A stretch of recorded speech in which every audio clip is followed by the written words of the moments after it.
Hello बच्चों, तो अब हम डिस्कस करेंगे question number 38 from the chapter equilibrium, जहां पे हमसे कहा गया है write down the conjugate acid. आपको कॉन्जुगेट एसिड्स लिखने हैं फॉर द ब्रॉन्स्टेड बेसिस, और ये ब्रॉन्स्टेड बेसिस आपको गिवन है कुछ यहाँ पे। तो देखो ये अगेन आपका ब्रॉन्स्टेड लोरी जो कॉन्सेप्ट है एसिड बेस थ्योरी का वो है, जहां पे कि वो डिसाइड करते हैं H प्लस आयन के रिस्पेक्ट में कि कौन एसिड होगा और कौन बेस होगा, राइट।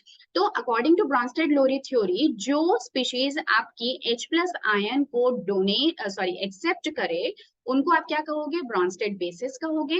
और जो H प्लस आयन को क्या कर दे, डोनेट कर दे, उनको आप कहोगे ब्रॉन्स्टेड एसिड्स। ठीक है, तो हमें यहाँ पे ब्रॉन्स्टेड बेसिस जो है ऑलरेडी गिवन है, और हमें क्या फाइंड आउट करना है, कॉन्जुगेट एसिड, मतलब इनसे रिलेटेड कॉन्जुगेट एसिड। तो बताओ कॉन्जुगेट एसिड कैसे बनेगा। तो जो भी हमें कुछ ब्रॉन्स्टेड बेसिस गिवन है, क्योंकि वो क्या कर सकते हैं, H प्लस आयन को एक्सेप्ट कर सकते हैं, तो H प्लस आयन को एक्सेप्ट करने के बाद में जो आपको एसिड्स मिलेंगे उन्हीं को हम कहेंगे उनके respective conjugate acids. Is that clear. तो ये बिल्कुल जो हमने क्वेश्चन अभी लास्ट किया था उसका बिल्कुल ऑपोजिट क्वेश्चन है। तो आप क्या लिख दो, जो भी आपके ब्रॉन्स्टेड बेसिस हैं उनमें आप H प्लस आयन को ऐड कर दो, उससे आपको मिल जाएंगे रेस्पेक्टिव कॉन्जुगेट एसिड्स। ठीक है, तो अब जो भी हमें गिवन है उसको हम फटाफट से लिखते जाते हैं।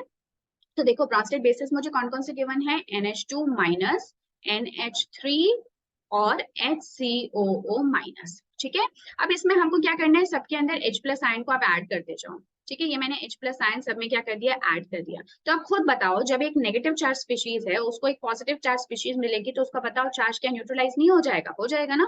तो बस न्यूट्रलाइज कर दो, तो यहाँ पे H प्लस आयन जैसे ही जुड़ा तो ये क्या बन गया, आपका अमोनिया बन गया।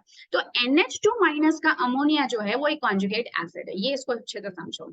इसी तरह से अगर आपके पास ऑलरेडी अमोनिया है और वो अगर H प्लस आयन को ले ले, तो ये बन जाएगा NH4 प्लस, जिसको कि मैंने आपको लास्ट के क्वेश्चन में बताया भी था कि ये प्रोसेस कैसे होता है, by the donation of lone pair of ammonia to H plus ion.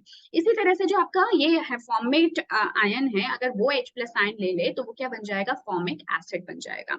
ठीक है, अब आप में से कुछ बच्चों को कंफ्यूजन हो सकती है कि मैम हम लोगों ने तो ये पढ़ा है कि जो अमोनिया होता है वो एक बेस होता है।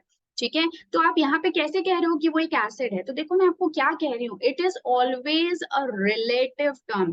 कौन एसिड होगा कौन बेस होगा, in general it's a relative term. ठीक है, NH2 माइनस के साथ में अगर आप कंपेयर करते हो, अमाइड के साथ में अगर कंपेयर करते हो, तो this ammonia is a conjugate acid. But अगर आप NH4 प्लस के साथ कंपेयर करोगे तो ammonia is a Brønsted base, यानी कि एक बेस है। ठीक है, तो आई होप कि आपको ये जो कंफ्यूजन है वो कहीं ना कहीं क्लियर हुआ होगा। It is always a respective term और relative term. Is that clear. So yes, ये था हमारा क्वेश्चन नंबर 38। आई होप कि आपको क्लियर है कुछ हद तक कॉन्जुगेट एसिड बेस का कॉन्सेप्ट एंड ब्रॉन्स्टेड लोरी का। So yes, this was all for this question. तो नेक्स्ट वीडियो में मिलेंगे नेक्स्ट क्वेश्चन के साथ में। Till then take care and good bye.